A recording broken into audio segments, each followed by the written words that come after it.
This brand new year, 2022, brings with it a wealth of excitement and opportunities.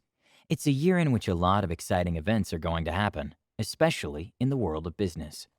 From investing to making money, we have a lot to talk about and get into this year. There's a lot happening, from cryptocurrencies and NFTs, all the way to advancements in tech and healthcare. This year, to say the least, is going to be exciting. And for those with a keen eye and a sense of opportunity, you're bound to make a ton of money. So, if you're excited, give this video a big thumbs up and stay tuned as we go over some of the new rules and tips for money for 2022. 1. Start saving. Start the year by saving money. Have you heard stories from people who bought their dream home, car, appliances, paid for their college fees, or even went for a vacation all from the savings they made? They simply developed the 21-day rule and started making saving a habit. To start, there are several factors to guide you. First, be disciplined. Money does not stay where it is needed. It stays where it's respected. That is, don't squander money just because you have it. Rather, attach it to recurrent expenses such as phone bills, rent, mortgage payment, electricity bills, or student loans. Make it count, otherwise you'll keep paying what we call property tax. So, how am I supposed to start saving? Is the common question. Well, simply start by recording your expenses. Figure out how much you spend by organizing a workable budget for all your daily expenses, from groceries, mortgage, to telephone bills, among others. Using a digital program or app can help automate this work, such as the Pocket Guard app. Find ways you can cut your spending. Cancel subscriptions and memberships you don't use. Take a bus or a train to school or work. Also use a bicycle for short distances, which can also be a form of exercise to keep you fit. Food. Carry packed lunch to school or work. Commit to eating out once a month. Get coupons for food stuff. Set savings goals. Think of what you might want to save for, perhaps planning a vacation, saving for retirement, getting married, or going to college. Then figure out how much money you will need. Is it a short or long-term goal? Pick the right tools. Use a piggy bank. It can be for the whole family or personal. Throw in your pocket change for small bills or coins. You can also use a swear jar if you want to get rid of that bad habit. Also, you can open automated checking and savings accounts.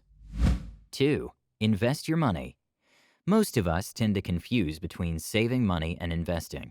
Saving money involves setting funds aside in safe liquid accounts. Investing involves buying in assets in hopes of earning a return. Here's a 5-step process that can help you figure out how to invest your money right now. Identify your financial goals, time frame, and feelings about risk. Decide whether you want to take a do-it-yourself or manage-it-for-me approach. Pick the type of investment account you'll use: stocks, bonds, mutual funds, index funds, exchange-traded funds, ETFs, and options. Open an account. Choose an account provider, an online broker, or a robo-advisor. You can set up automatic transfers from your checking account to your investment account, or even directly from your paycheck if your employer allows that.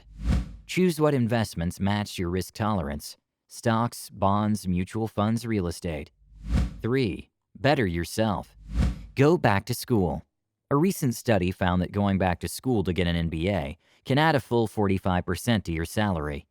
By the way, you don't have to step inside a school compound. You can partake in online classes while in the comfort of your home or workplace. So in 2022, learn new skills and place yourself in a position for career advancement. Send the kids to college. Spend whatever it takes, save whatever it takes, borrow whatever it takes. Education is the smartest investment you can make, and it's your children's most valuable asset towards their earning power. College graduates make 80% more than people with only a high school diploma, which adds up to an extra million over a lifetime. Improve your health. Many people tragically die from work-related diseases and stress due to a lack of proper health care.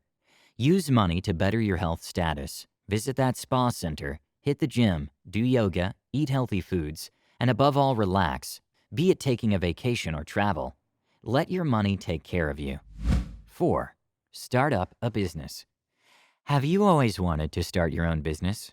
Before we dive into money matters, first try to answer a few questions. Why do you want to start a business? Is it for riches, freedom and flexibility, to solve a problem, or some other reason? What skills do you have? What do you like to do? How much capital do you have to risk? Will it be a full-time or a part-time venture?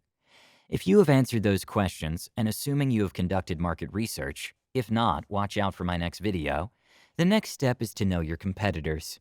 And remember, the presence of competitors is oftentimes a good sign. It means that the market for your product or service already exists, so you know that you have potential customers who are willing to spend money on your product or service. Write your business plan.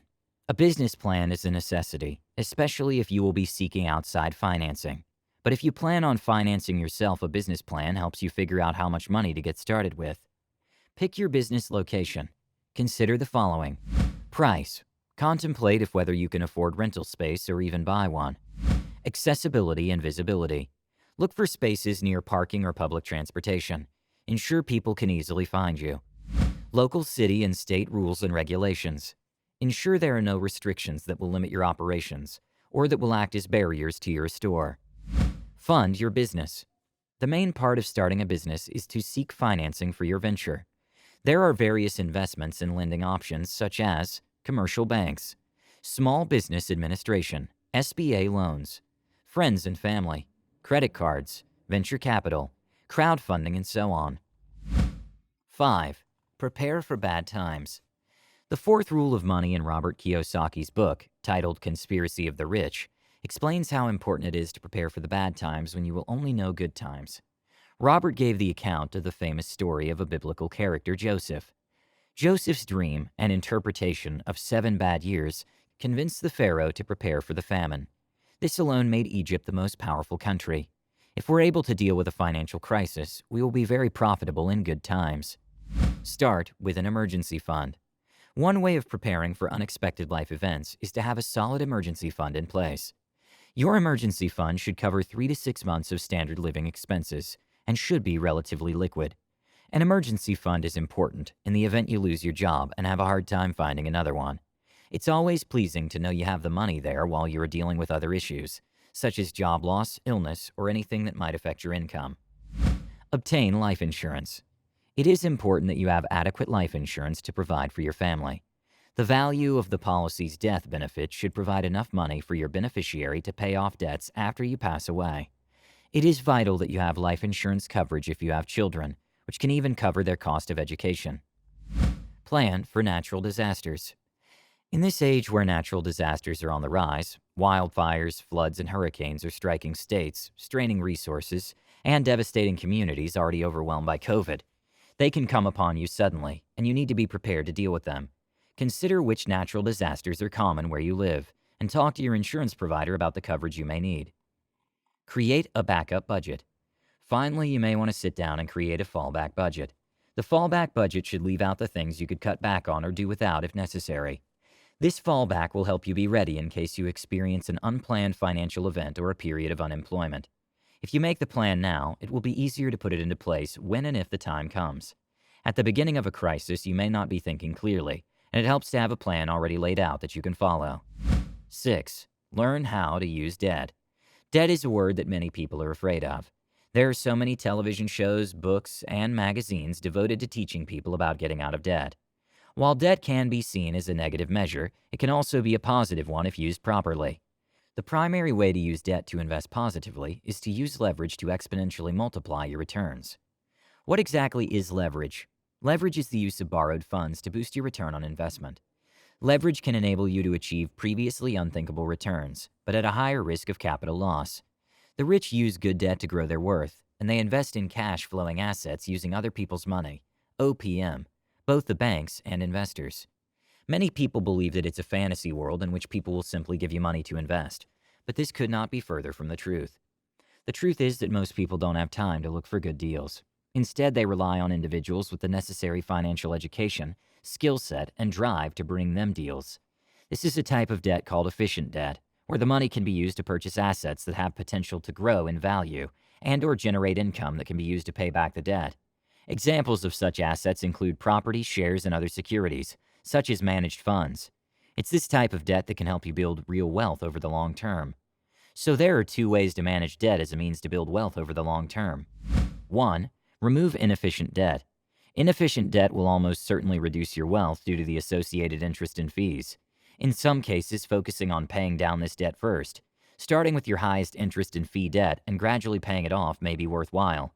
For example, if the interest rate on your credit card balance or personal loan is higher than the interest rate on your home loan, depending on your circumstances, it may be better to pay off your credit card debt first because it has higher interest and fees than your home loan. Using this method, you should be able to gradually reduce your overall interest payments. 2. Debt recycling. Debt recycling can be an effective strategy for accumulating wealth over time by converting some of your inefficient, doesn't generate capital growth or income, or isn't tax-deductible debt into debt that may be efficient, does generate capital growth or income, or is tax-deductible. One option is to use a lump sum, possibly from a bonus or inheritance, to pay off your inefficient debt. If you then borrow the same amount and invest it, you are essentially replacing the inefficient debt with a debt that is tax-deductible and has the potential to generate wealth. Well, folks, that's all we have for you today. Thank you so much for watching. Give this video a thumbs up, and I'll see you in the next one.